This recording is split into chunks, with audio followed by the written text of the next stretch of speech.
The email arrived at 6:12 a.m., glowing on Maddie Cruz's iPhone screen like a warning she didn't know she needed. She was still half awake, standing barefoot in her Manhattan apartment, sunlight bleeding through the blinds, when she read the subject line, "Private booking request. Hale wedding." Her breath stilled. Hale. There were thousands of last names in New York City, but only one made her chest tighten the way this one did. She opened the message, and there it was, spelled out casually as if it meant nothing at all. Bride, Tessa Monroe. Groom, Brandon Hale. Venue requested, Lumine & Co., Manhattan, Grand Hall. Her restaurant, her empire, a place she built from the ashes he left her in. Maddie sat down slowly, fingers shaking. Brandon never once stepped foot inside Lumine & Co. after their divorce. He had no idea she'd gone from a waitress in Texas to the owner of the most sought-after fine dining brand in Manhattan.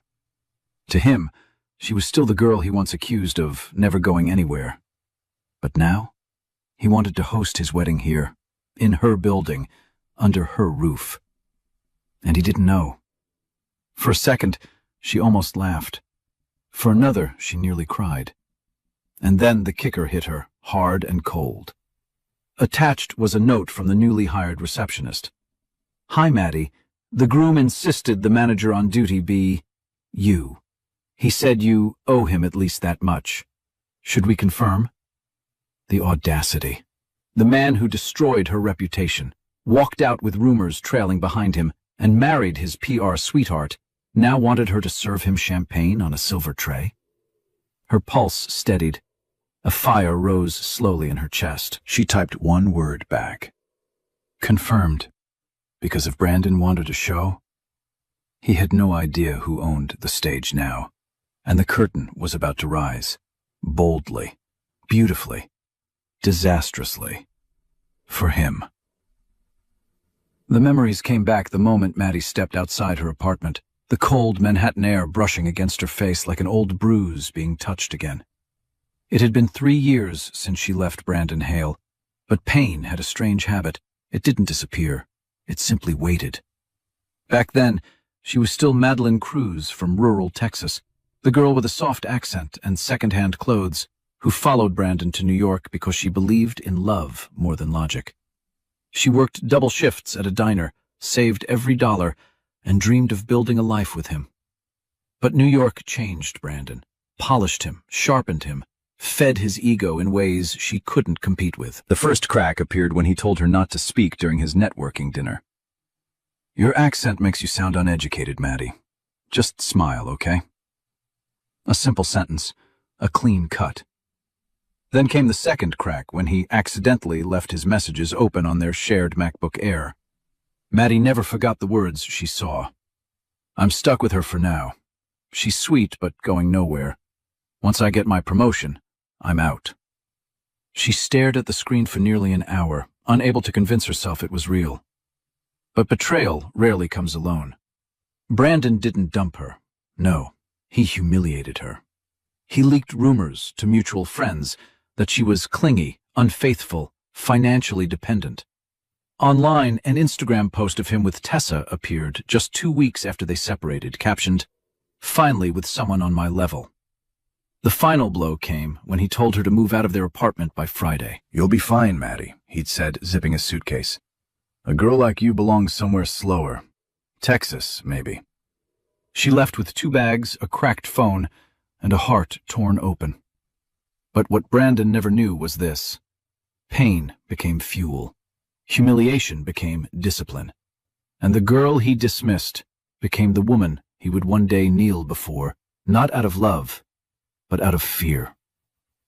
As Maddie walked toward Lumine & Company, footsteps steady, chin lifted, she realized something. Brandon thought he'd ended her story. He didn't know he had merely written her beginning.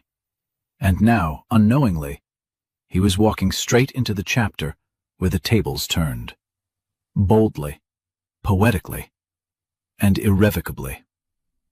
New York had been cruel to Maddie Cruz, but it also became the city that shaped her spine out of steel. After Brandon threw her out, she spent 2 nights sleeping on a coworker's couch, her entire life stuffed into 2 duffel bags. She remembered staring at the city lights through a fogged bus window, whispering to herself, "You're not done. Not like this." So she worked. Really worked. A morning shift at a Brooklyn cafe, an evening shift as a hostess at a mid-tier restaurant. Late nights studying business fundamentals on a refurbished MacBook Pro she bought with every last dollar she had. Failure stalked her daily. Missed rent, exhaustion, customers yelling in her face. But she kept moving, fueled by the belief that if she stayed in motion, the pain couldn't catch her. It was during one of those exhausting nights at the Midtown restaurant that she met Elliot Warner. He wasn't flashy like Brandon, or loud like the men who dined there to be seen. Elliot carried himself with a quiet authority, tailored suit, sharp eyes, a Mont Blanc pen clipped neatly to his pocket. He noticed everything, especially her. When a coworker panicked over a large reservation, Maddie stepped forward, reorganizing tables, soothing guests, and salvaging a night that was moments away from collapse. Elliot watched the entire thing unfold with the stillness of a man evaluating potential. After service, he approached her. "You don't belong here," he said calmly. Maddie startled. "If you're here to insult me, there's a line." A small smile tugged at the corner of his mouth. "Not an insult, an observation. You think like an owner, not an employee." She laughed, genuine, short, painful. "I have $37 in my checking account." "Money is the last thing I look at," he replied. "Vision is the first." That conversation changed everything. Within weeks, Elliot introduced her to the opportunity of a lifetime. A struggling fine dining chain called Lumine & Company, whose previous owner had mismanaged it into chaos. Elliot didn't want it for himself, but he saw potential in the woman who refused to break. "You run operations. I back the acquisition," he told her. 51% is yours, if you're brave enough." Brave enough? Maddie had survived Brandon. She was brave by necessity. And so, under cover of anonymity, she became the silent owner of Lumine & Company. Built from sweat, forged from heartbreak. Soon, the empire she created would be the stage where everything came full circle. For all of them. Maddie Cruz learned quickly that power didn't always need a spotlight. Sometimes, the sharpest blade was the one hidden in plain sight. When she officially became the majority owner of Lumine & Company, she didn't walk into the restaurant wearing designer heels or announcing her title. No. She walked in wearing the same black manager's apron she'd worn for years, blending seamlessly into the staff she now employed. To the world, she was Maddie, the hard-working floor manager. Only a handful of executives, Elliot included, knew she owned the entire chain. It was her choice. She wanted to learn everything. How the staff spoke when they thought no one important was listening. How customers behaved when they believed she had no power. How the tiny cracks in the system could be repaired before they became disasters. Knowledge was leverage, and Maddie knew she'd need all of it one day. And that day arrived faster than expected. One Tuesday morning, she stood in the grand hall reviewing layout changes for an upcoming corporate gala. Sunlight spilled across the marble floors, reflecting off the intricate gold accents she had personally chosen after the renovation. Everything looked stunning, clean, elegant, powerful. Hers. Then the elevator opened. She didn't expect to see them yet, not this soon. Brandon Hale and Tessa Monroe stepped out together, arm in arm, dripping in overconfidence. Tessa's designer dress sparkled under the chandeliers, though her smile was sharper than any jewel she wore. Brandon's eyes scanned the restaurant with the entitlement of a man who believed places existed purely to serve him. They didn't notice Maddie at first, but she noticed everything. Brandon looked taller somehow, or maybe it was the arrogance lifting him off the ground. Tessa's gaze flitted from table to table, already judging, already imagining herself as the star of the night. Finally, Brandon spotted Maddie. He didn't look shocked. He looked amused. "Well," he said loudly enough for his voice to echo across the hall. "I guess some people really can't move up, no matter where you drop them." Tessa giggled, clutching his arm. "At least she's consistent." Maddie smiled, calm, steady, unreadable. They thought they were mocking a waitress. They had no idea they were speaking to the woman who signed their reservation contract and paid the salaries of every person in the room. And soon, they would learn exactly what that meant. Brandon Hale walked through Lumine and Company as if he owned the place, ironic considering the woman he once discarded actually did. Maddie followed a few steps behind, clipboard in hand, blending into her role as the obedient manager. She kept her expression neutral, but internally she mapped every arrogant gesture he made, every dismissive glance, every careless command. He paused near the champagne bar, running his fingers along the marble counter she personally designed. "This is decent," he said, "but for my wedding, I expect something elevated." Tessa nodded vigorously. "Yes, more white roses, more gold, and lighting that highlights me from every angle."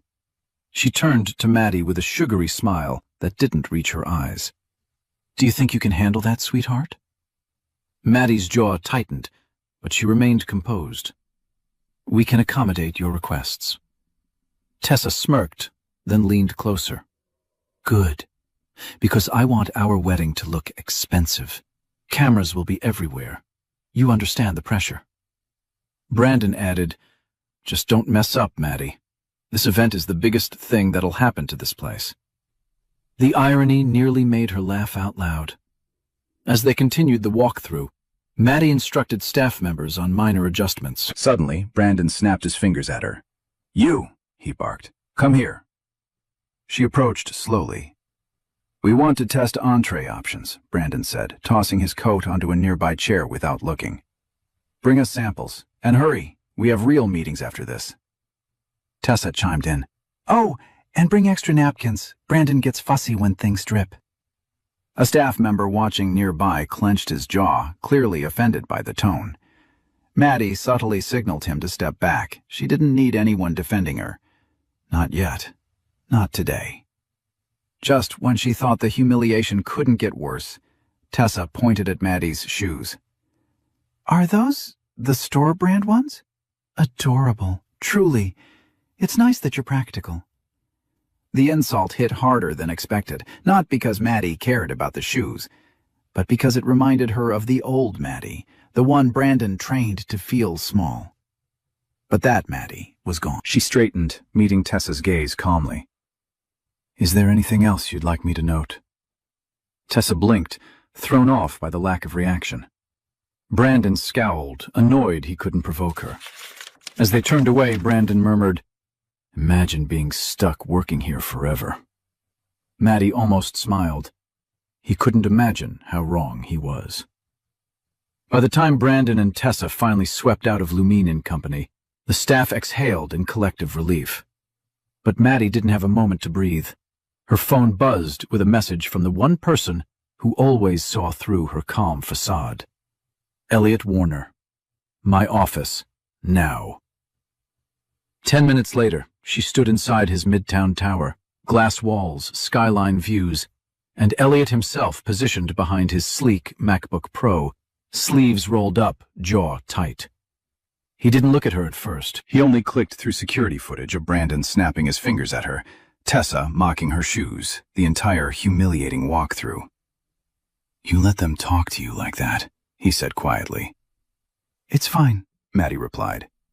Elliot finally lifted his gaze, sharp, disbelieving. "It's not fine. You're the owner. You don't have to tolerate this."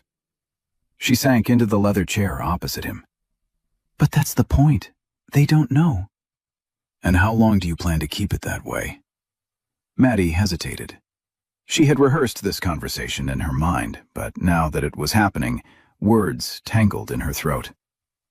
"Until the wedding. Until it matters." Elliot leaned back, studying her. "You're planning something." "Not revenge," she said softly. "Just truth."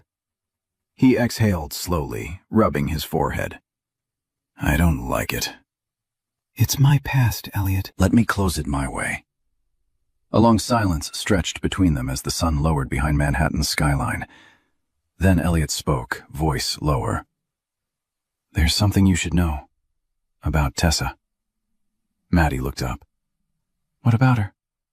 Elliot's expression darkened. She isn't just Brandon's fiancée. She's someone who used to be tied to my family. Her old scandals nearly cost my father's firm a partnership. She changed her last name afterward. The revelation hit hard. So Tessa wasn't just reckless, she was dangerous. And now she's reattached herself to another man she can use, Elliot added. Brandon may have no idea who he's marrying.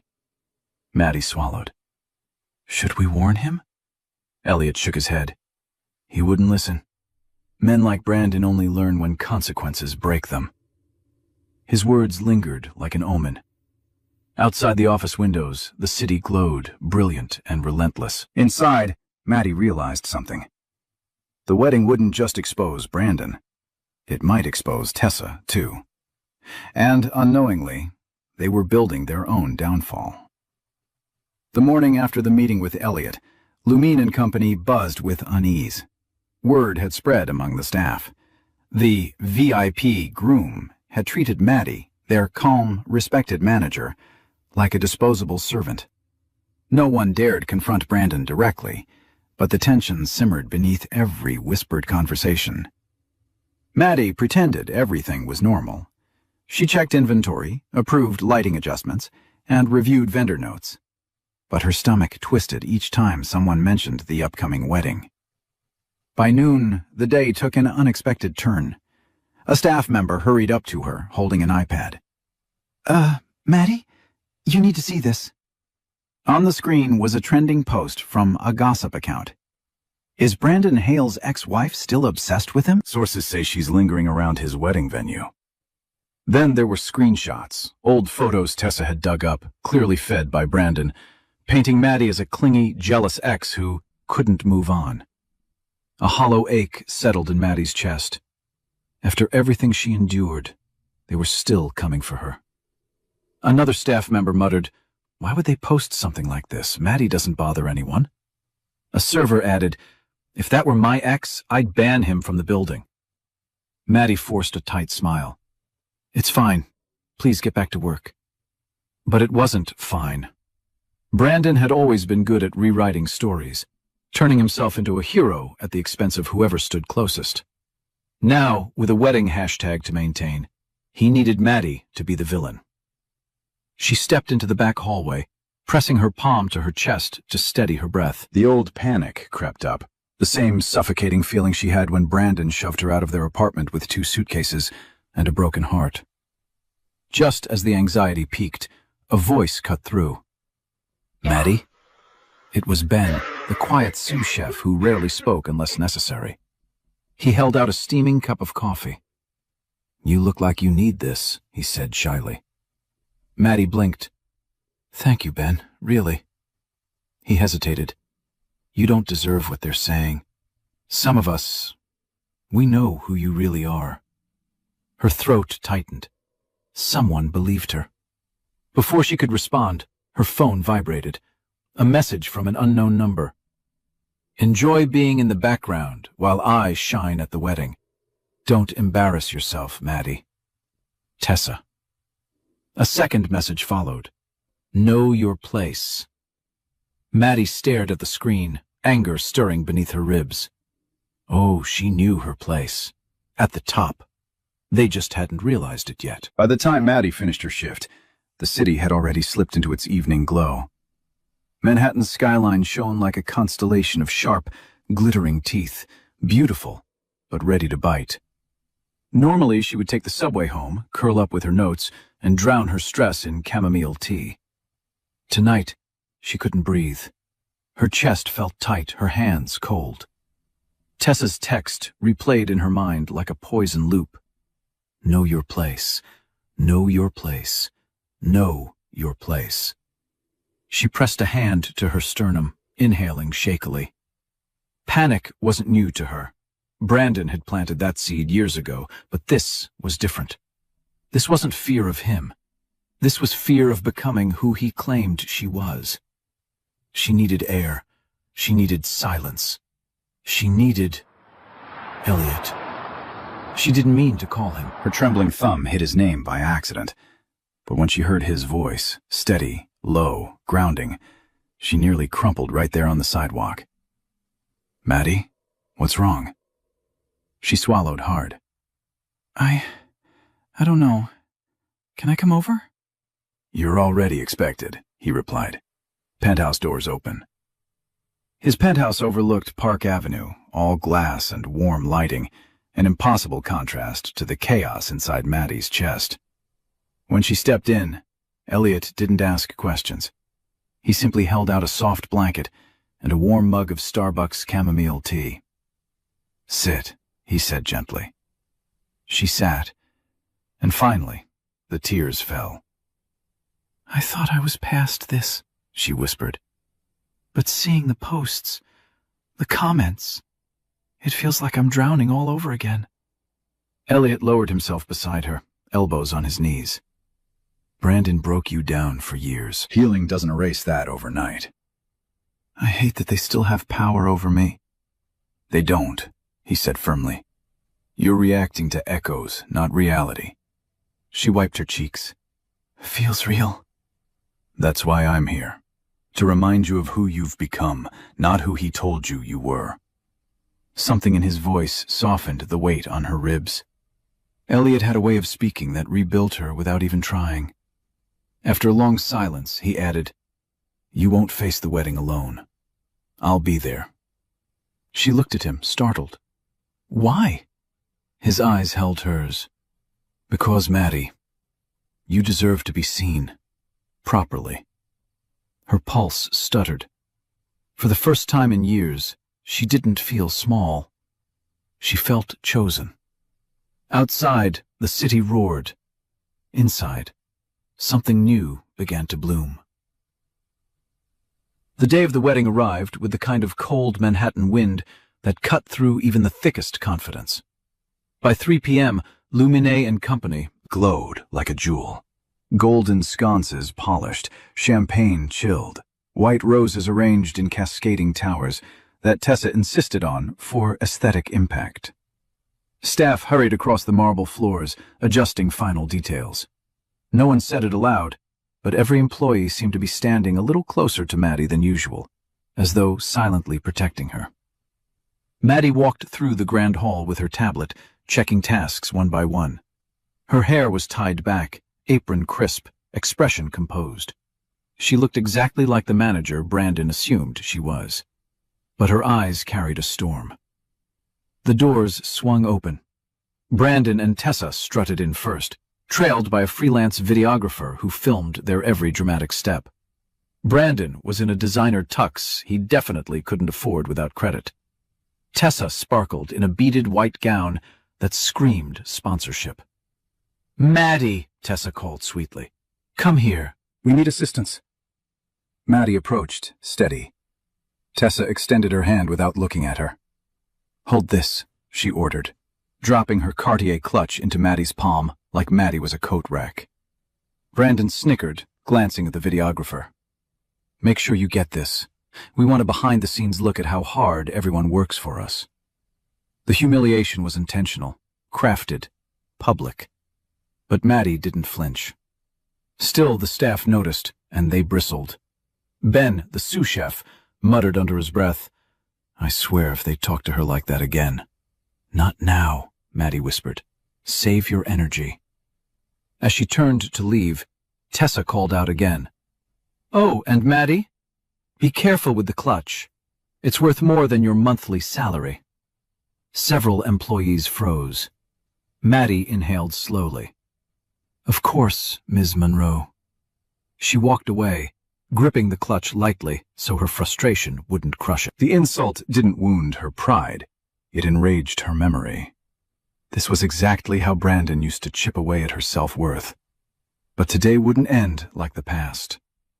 As she rounded the corner toward the kitchen, a familiar voice murmured behind her. You're handling this better than anyone else could. She turned. Elliot.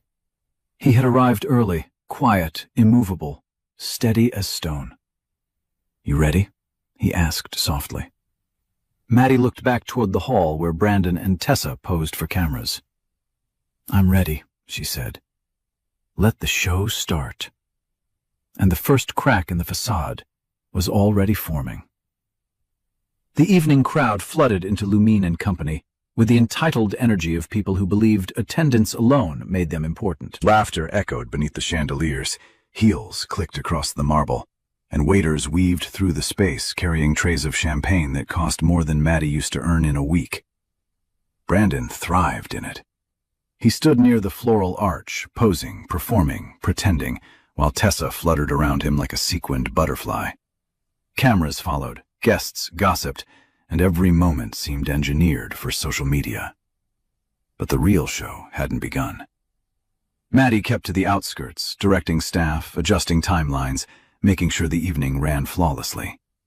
If Brandon noticed how smoothly the event flowed, he'd credit himself.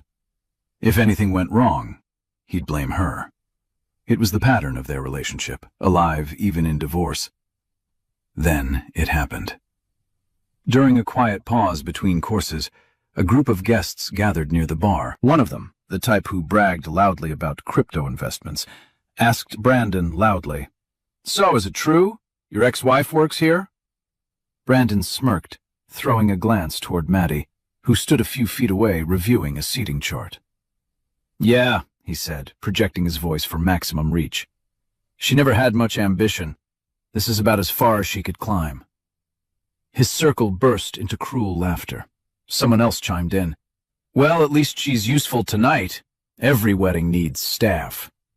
Another guest added, "Didn't she used to be clingy or something like that?" Brandon shrugged casually. "She was always holding me back. Upgrading was the smartest thing I ever did." A few phones discreetly recorded the exchange. Maddie felt the familiar sting, sharp, humiliating, ancient. The old Maddie, the one he'd broken, the one he'd convinced was unworthy, trembled somewhere deep inside her chest. But the woman she'd become didn't flinch. She inhaled, straightened her shoulders, looked him square in the eye, and softly said to a nearby staff member, "Play the next cue. We stay on schedule." Her voice didn't shake, her hands didn't tremble, but the room did, because Elliot, who had walked in just in time to hear everything, stepped beside her, gaze locked on Brandon, with a warning that could cut glass. The tide had shifted. Brandon just hadn't realized his downfall had already begun. Elliot Warner didn't raise his voice. He didn't need to. He stepped forward with the quiet force of someone who owned entire boardrooms simply by entering them. Conversations dimmed, cameras lowered. Even the air seemed to tighten around him. Brandon, still basking in the glow of mocking Maddie, froze when Elliot's shadow fell across him. "Is there a problem here?" Elliot asked, tone calm but laced with steel. Brandon blinked rapidly. "Elliot, wow, I didn't know you were coming." The sudden shift in his demeanor was almost laughable. Confidence evaporated, replaced by frantic politeness. Around them, guests whispered, "Is that Elliot Warner, the investor? What's he doing with the staff manager?" Elliot ignored Brandon completely and turned to Maddie with a softness no one had ever seen directed at a mere manager. "Are you okay?" he asked. The question, so simple, so human, sent a ripple through the crowd. Because the way he looked at her, that wasn't how anyone looked at staff. That was how someone looked at an equal, someone important. Maddie nodded. "I'm fine. Please don't escalate anything." But Elliot's gaze returned to Brandon, colder now. "I heard what you said." Brandon's smile faltered. "Just joking around." "Humiliation isn't a joke," Elliot replied calmly. "Unless you're trying to expose your own insecurity." A few guests gasped. Others tried to film discreetly. Brandon stuttered, "Look, man, we're here to celebrate. No need to get dramatic." But Elliot stepped closer, lowering his voice enough that only their small circle could hear, though his tone carried weight like a hammer. Maddie carries this entire event. You should be thanking her instead of degrading her. Tessa appeared at Brandon's side, linking their arms tightly. Elliot, sweetie, let's not make this uncomfortable. Elliot looked at her for the first time, and recognition flickered in his eyes. A quiet, dangerous recognition. Tessa Monroe, he murmured. Or should I say, Tessa Morgan? The color drained from her face instantly. Maddie's brows furrowed. Morgan? Elliot didn't elaborate, but his expression spoke volumes. Tessa stepped back, gripping Brandon's arm as if to silence him. The atmosphere shifted. Guests sensed a story, one bigger than wedding drama. Maddie watched Brandon's smile crack, watched Tessa's confidence crumble, watched the balance of power tilt. For the first time that evening, she wasn't the one standing in the shadows. The spotlight, unwanted yet overdue, had begun moving in her direction. And Brandon was finally starting to sense that tonight wasn't going to be the victory lap he'd planned. The moment Elliot spoke the name Tessa Morgan, the room shifted, quietly at first, then like a tremor rolling through marble floors. Tessa stiffened beside Brandon, her manicured nails digging into his sleeve as though she could physically hold her secrets in place. Maddie watched with growing confusion. Morgan? That name didn't belong to the social climbing PR princess she knew. It belonged to someone who came from scandal, someone who'd been whispered about in business circles for months. Brandon forced a laugh. What is this, Elliot? Some kind of joke? But Elliot didn't joke. He tilted his head slightly, studying Tessa with the detached disappointment of someone who had seen this performance before. No joke, he said. Just surprised you'd show your face again after what happened in Chicago. Chicago. The word dropped like a weight. Tessa's voice trembled. Elliot, stop. Not here. Oh? Elliot asked softly. You didn't mind the attention when you forged investor contracts under my uncle's firm, did you? Gasps shot through the crowd. A few phones lifted, not high enough to be obvious, but definitely recording. Brandon whipped toward Tessa. You did what? Tessa shook her head rapidly. It wasn't like that. It wasn't fraud. It was just miscommunication. Miscommunication doesn't usually involve felony charges, Elliot replied. Her breath hitched. The charges were dropped. Dropped, Elliot repeated, because you changed your last name and ran before the hearing. Now the crowd fully murmured. Brandon looked like the ground had ripped open beneath him. You told me the name change was rebranding for your PR career. Tessa reached for him, panicked. Brandon, listen, I can explain. But he jerked away. Meanwhile, Maddie felt the world tilting, not in chaos, but in clarity. This wasn't just karma. This was the universe tying loose threads she never knew were connected. Elliot's eyes softened when they met Maddie's. I didn't mention this earlier because it wasn't your bird, but you needed to know who they really are. Brandon spun toward Maddie suddenly, as if searching for someone to blame. You brought him here to embarrass us. Maddie held her ground. I invited no one. Consequences invite themselves. The room went silent, angry, exposed, cornered. Tessa grabbed her dress, whispering harshly, We can fix this. Just smile. Pretend nothing happened. But Brandon wasn't listening, because for the first time he realized the wedding wasn't unraveling from the outside. It was collapsing from within. And Maddie hadn't even spoken yet. The ballroom felt electrically charged, like the seconds before a storm finally breaks. Guests hovered in clusters, pretending to sip champagne while shamelessly watching Brandon and Tessa unravel in real time. Maddie could feel every eye flicking between her, Elliot, and the disgraced, nearly newlyweds. But the universe wasn't done yet. As staff hurried to reset the dessert display, a new intern, nervous, eager, and far too inexperienced for a night like this, approached Maddie holding a thick binder. Miss Cruz, he said loudly, do you want the owner copy of the event contract now or after the presentation? Silence. Freezing, echoing silence. Brandon looked up sharply. Tessa nearly dropped her champagne flute. The crowd collectively inhaled. Maddie blinked. The what copy? The intern, oblivious to the nuclear bomb he had just detonated, continued cheerfully. The owner copy. You know, the one with your signature on every page. He held up the binder, and there, stamped in gold, Luminae & Co. Owner Edition. Madison Cruz, majority shareholder. Brandon's jaw unhinged. What the hell is this? Tessa stared at Maddie as if seeing her for the first time, not as a threat, not as a rival, but as a disaster she had failed to anticipate. You own this place? The staff, who had suspected but never confirmed, glanced at each other in awe. Maddie exhaled slowly. She hadn't planned for it to come out this way, not through an intern with terrible timing, but fate clearly enjoyed delivering poetic punchlines. She took the binder gently. Thank you. I'll handle it from here. The intern nodded, scurried off, and the explosion officially began. Brandon stormed toward her. You lied to me. She met his rage with calm.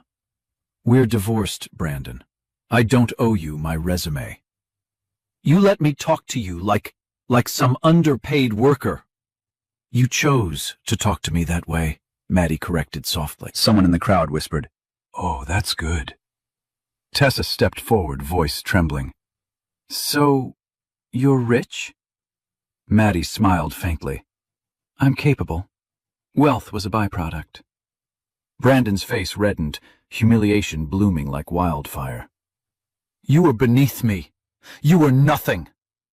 Elliot stepped in, voice smooth as silk. Funny.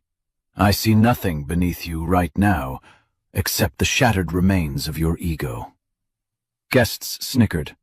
The scales had tipped. The narrative had shifted, and the night had only just begun turning against them. If the night had been cracking before, part 14 was the moment it split open. The ballroom lights flickered, just once, but enough to ripple unease across the room. The audio technician signaled to Maddie, panic in his eyes. The custom sound system Tessa insisted on renting, some overpriced luxury brand she claimed only celebrities use, was glitching. Of course, Maddie muttered under her breath. Before she could step in, Tessa snapped her fingers sharply. Maddie, fix the lights, fix the audio, fix literally everything. This is your job. The entitlement dripped like acid. But the universe had a sense of humor. Because when Maddie approached the booth, the technician whispered, The system's overloaded. Too many demands, too many last-minute changes. Someone forced it to run settings that weren't compatible. He didn't say who. He didn't need to. Maddie looked over her shoulder, straight at Tessa, adjusting her gown dramatically for the cameras. Brandon joined in, pointing a finger at Maddie like she was a malfunctioning appliance. If you screw this up, you're paying for it. I don't care if you save tips for 5 years. I want perfection. The staff stiffened. Guests leaned in. Phones subtly lifted. Maddie inhaled, voice calm. Let me try something. She knelt beside the panel, fingers flying across controls she knew better than the manufacturer. Sweat pricked her temple. The pressure was enormous, this room full of people rooting for her to fail or to rise, nothing in between. For a brief second, the lights surged bright, illuminating everything like a spotlight. A collective gasp echoed, because in that flash of brilliance, Tessa's makeup streaked under stress, Brandon's fake tan smeared across his collar, and Elliot, leaning against a marble pillar, watched Maddie with something dangerously close to admiration. Then the lights stabilized. The audio returned clearer than before. Guests erupted into applause. Tessa's face twisted. Lucky accident, she huffed. But several guests whispered, She saved the wedding, and others murmured, That's real skill, not whatever Tessa does. Brandon forced a shaky smile. Fine. Good. She did her job. Maddie stood, wiping her hands. I did my job. Now you should focus on doing yours, staying calm. His eye twitched. He hated being spoken to like an equal, yet the entire room had witnessed her competence dwarf his arrogance. A crack formed in his confidence, a deeper one in Tessa's facade. And in that moment, the wedding didn't just wobble. It officially began to crumble. The ballroom had barely recovered from the lighting scare when another shift swept across the room, subtle at first, then unmistakable. Elliot moved toward the front, where several influential guests had gathered. Brandon noticed immediately, straightened his jacket, and hurried over like a man desperate to attach himself to someone powerful. Elliot! Glad you're enjoying the wedding, Brandon said, voice too bright, too eager. Elliot didn't bother responding. Instead, he was listening to Mr. Davenport, a well-known real estate mogul and one of the major silent investors in Lumine & Co. Davenport clapped Elliot's shoulder and said loudly enough for half the room to hear, "You two picked a brilliant owner. Maddie Cruz is one of the sharpest minds I've ever backed." Brandon froze. Davenport continued, oblivious to the emotional demolition he was causing.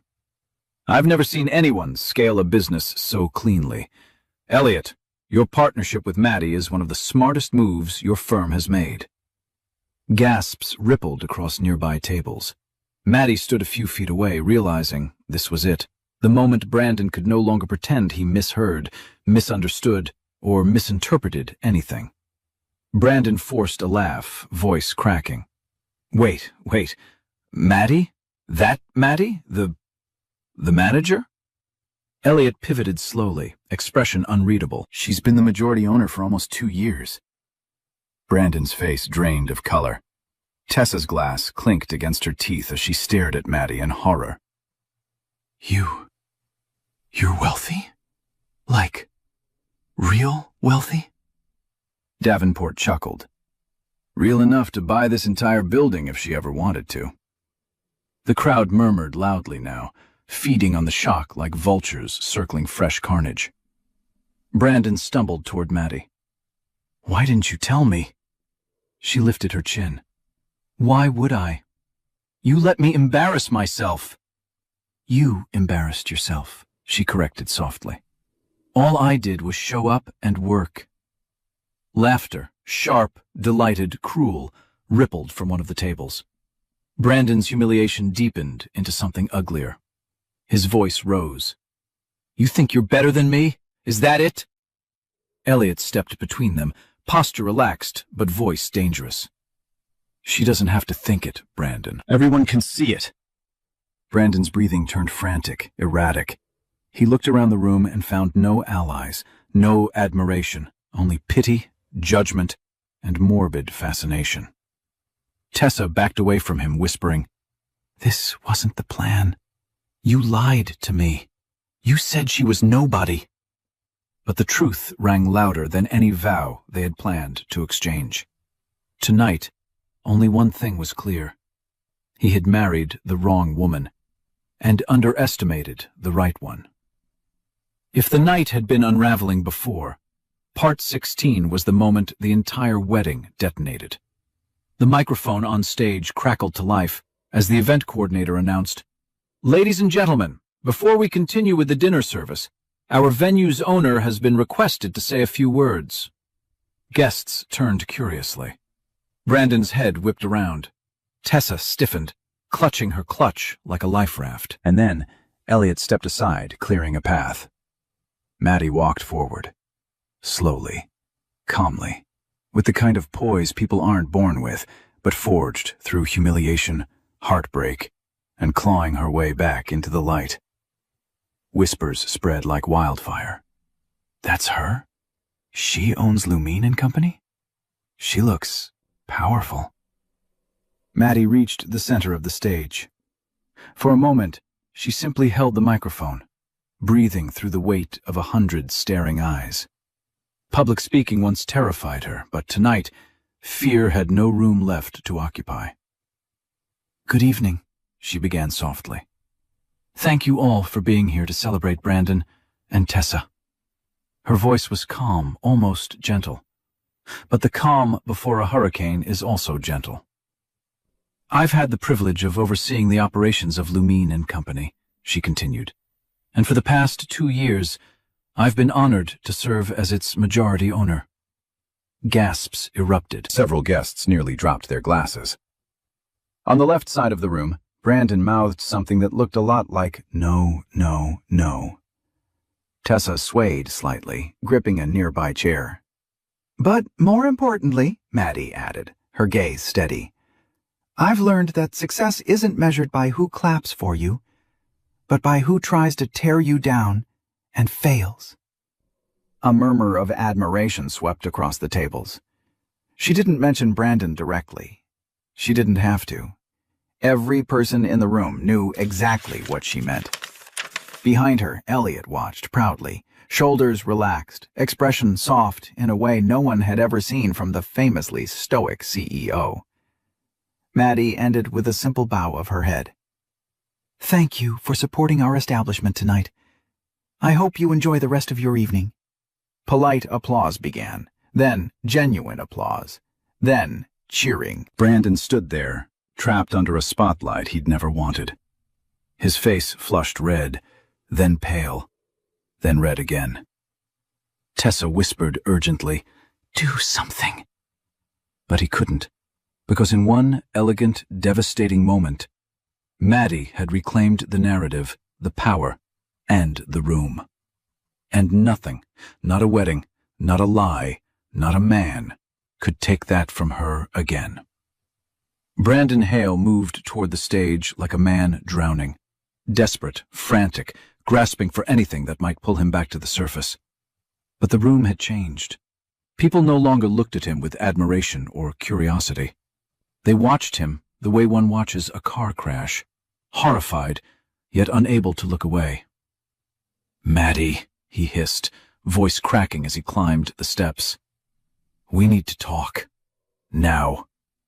She stepped down gracefully, refusing to let him corner her in front of the crowd. But Brandon followed, grabbing her wrist in a panic. Elliot intercepted instantly. "Let go," he commanded, voice quiet but deadly. Brandon dropped her wrist as if burned. I'm not hurting her. I need a second to explain." The hypocrisy was almost laughable. "Explain what?" Maddie asked calmly. "How you mocked me? Lied about me? Told people I held you back?" Brandon swallowed hard. "I only said those things because I thought you were still you." "That's the problem," Maddie replied softly. "You never cared who I became, only who I was beneath you." Gasps whispered through the crowd. He flinched. "Maddie, please," he begged, reaching for her again. "We were good once. Maybe we can be—" "No," she said gently, stepping back. "We were never good. I just didn't know my worth yet." The words hit him harder than any slap. Behind him, Tessa watched with growing fury. Her glittering facade cracked entirely. "So what now?" Tessa snapped. "You embarrass us, ruin the wedding, and expect applause?" Maddie turned, locking eyes with her. "I didn't ruin anything. Your secrets did. Your choices did." Tessa trembled.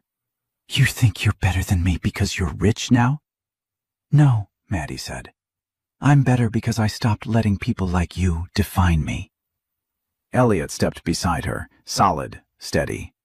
Brandon looked between them, realization dawning with devastating clarity.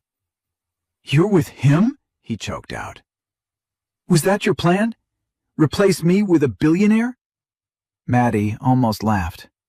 "I never replaced you. You were never a standard to begin with." A wave of shocked laughter swept across the ballroom. Brandon's face crumpled, anger, jealousy, humiliation twisting into one final desperate plea.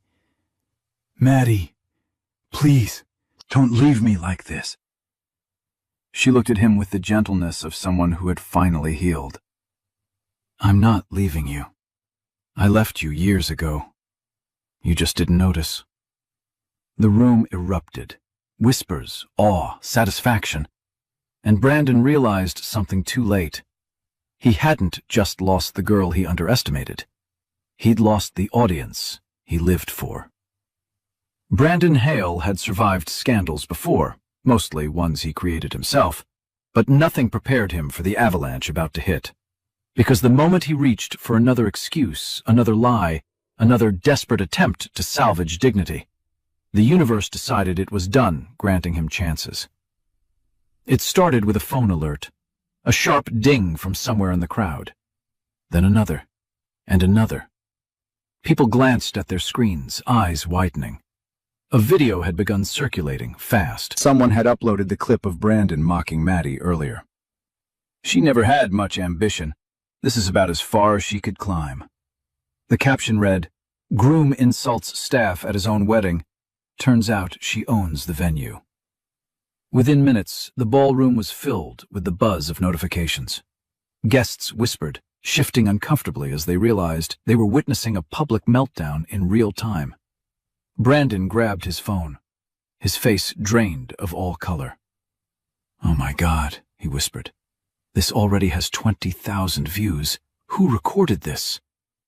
A guest muttered, "If you didn't want it online, maybe you shouldn't have said it." Tessa heard her own phone vibrating nonstop. She checked the screen and went pale. Another video had surfaced. This one wasn't about Brandon. It was about her. A resurfaced Chicago news clip flashed across devices. PR consultant Tessa Morgan questioned in connection with investment forgery scandal. Guests stared at her with open disgust. Is that her? She lied about her name? She scammed investors? Tessa's breath hitched. Turn it off. Turn it off! But the internet was a beast, and it had already sunk its teeth in. Elliot, arms crossed, watched them unravel. Consequences move faster than lies, he murmured. Brandon turned to Maddie again, this time not angry, not arrogant, but terrified. You have to fix this, please. Tell them it's fake. Maddie shook her head. I won't lie for you. Not anymore. But my job, my reputation, everything will crash. It's crashing because you built it on people you stepped on, she said quietly. Then, with brutal timing, the event coordinator hurried up. We have a problem, she whispered. 2 sponsors just pulled out. They don't want their brands associated with this. Brandon staggered backward. Tessa sank into a chair, trembling. The wedding wasn't just ruined. It was radioactive. As guests began whispering, filming, and drifting away, one truth settled across the room like ash. Their downfall wasn't caused by Maddie's power, but by their own character. And now, their perfect fairy tale had finally collapsed. The morning after the ruined wedding felt strangely peaceful. While the internet devoured every angle of Brandon and Tessa's downfall, Manhattan moved on with its usual indifference. Traffic humming, horns echoing, life going on. But for Maddie Cruz, it was the first morning in years where her chest felt light. She sat near the window of a cozy Starbucks on Park Avenue, a warm cup of chamomile tea between her hands. No cameras, no insults. No ghosts of who she used to be. Just quiet. For once, she wasn't studying business notes or reviewing vendor logs. Instead, she opened her well-worn copy of Atomic Habits, a book she had clung to during her darkest rebuilding years. The words didn't feel like survival instructions anymore. They felt like confirmation. She had built a new life, and last night proved she was finally living it. As she read, someone approached her table, not with chaos or urgency, but with calm familiarity. Elliot. He set down his own drink, a black coffee, and pulled out the chair across from her. For a moment, neither spoke. They simply shared the stillness. You look lighter, he said gently. I feel lighter, Maddie smiled. Yesterday was a lot, but I think I needed it. You needed closure, he corrected. And you got it. She nodded. The truth settled warmly in her chest. Brandon and Tessa? She asked. Elliot raised an eyebrow. Brandon's sponsors dropped him. Tessa's PR clients ran for the hills. They're trending, but for all the wrong reasons. Maddie exhaled, not out of satisfaction, but out of finality. Then it's over. It's over, Elliot confirmed. And now you get to decide what comes next. For the first time in a long time, Maddie let herself imagine a future not shaped by fear or survival, but by choice. I want something different now, she said quietly. Something calmer, something real. Elliot leaned forward, voice softer than she'd ever heard. Then let me ask you something. Real. Her heart paused. He reached into his coat pocket, not for a ring, not yet, but for a small velvet box. He didn't open it. Not a proposal, he said with a faint smile. Not yet. Just a promise. I'd like to build something with you, at your pace. Warmth bloomed deep inside her, steady and sure. For once, Maddie didn't doubt herself. She didn't look back. I'd like that, she said softly. And in that quiet Starbucks corner, amid the hum of morning traffic, something healed that had been broken for years. Not loudly, not dramatically, but beautifully. Spring arrived in Manhattan with soft sunlight and the promise of new beginnings. Lumine & Co. stood taller than ever, booked months in advance, praised in major publications, and finally recognized for the brilliance Maddie had poured into it. But today wasn't about the restaurant. Today was about her future. Maddie stood on the rooftop garden of Elliot's newly renovated penthouse, overlooking a skyline that once intimidated her, but now felt like home. String lights glowed overhead, casting warm reflections across the terrace. The air smelled faintly of jasmine, and the city's quiet hum rose from below like a blessing. Elliot approached from behind, footsteps soft, presence steady. You ready? He asked. Maddie smiled. More than I expected. He led her toward a small gathering, just a few close friends, the staff who had become like family, and the people who had witnessed her rise. No cameras, no spectacle, no performance, just truth. Brandon and Tessa were nowhere near this world now, lost in their own chaos, swallowed by the very image they'd tried to build. Their downfall had been public and merciless, but Maddie took no pleasure in it. Their destruction hadn't healed her. Her healing came long before that, when she chose herself. Elliot stopped near a glass railing where the sunset painted the sky in oranges and golds. He turned to her, holding her hands gently. Maddie, he began softly, you rebuilt your life from the ground up, not for revenge, not to prove anything, but because you deserved more than the world gave you. Her chest tightened, not with pain but with overwhelming gratitude. You taught me what strength looks like, he continued. Not loud, not sharp, but steady, quiet, certain.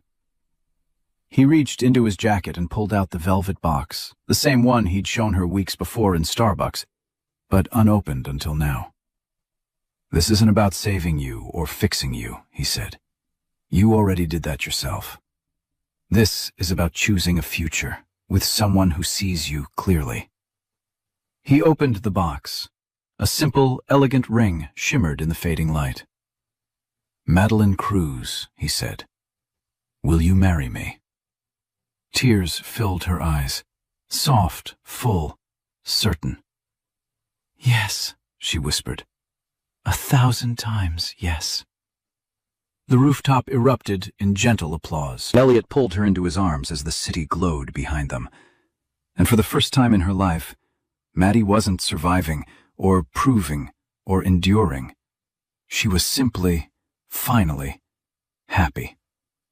So, that's how our story ends tonight.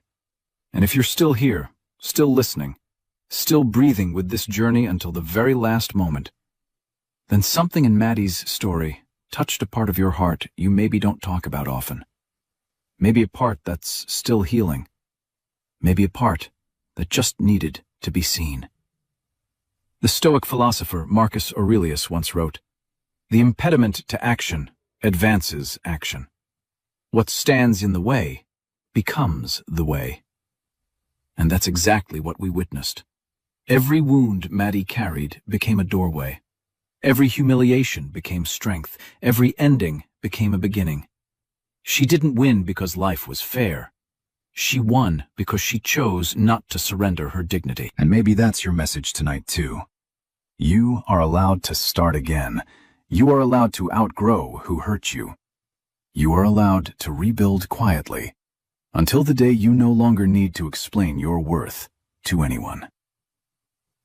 If this story found you at the right moment, then stay with us.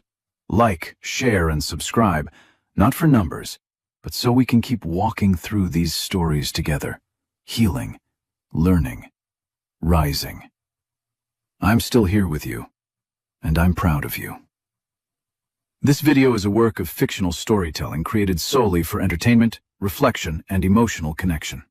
The characters, events, and situations are not based on real individuals and are crafted to illustrate universal themes of healing, self-worth, and personal growth. Any resemblance to actual people or events is purely coincidental. Our goal is to share meaningful narratives that encourage viewers to reflect on their own lives with compassion and strength. Stories like this help us explore human emotions safely, offering a space to breathe, learn, and imagine better futures. Thank you, YouTube, for supporting creative expression and for helping viewers find content that resonates with them in healthy, authentic ways. And thank you, dear viewer, for being here and experiencing this journey with us.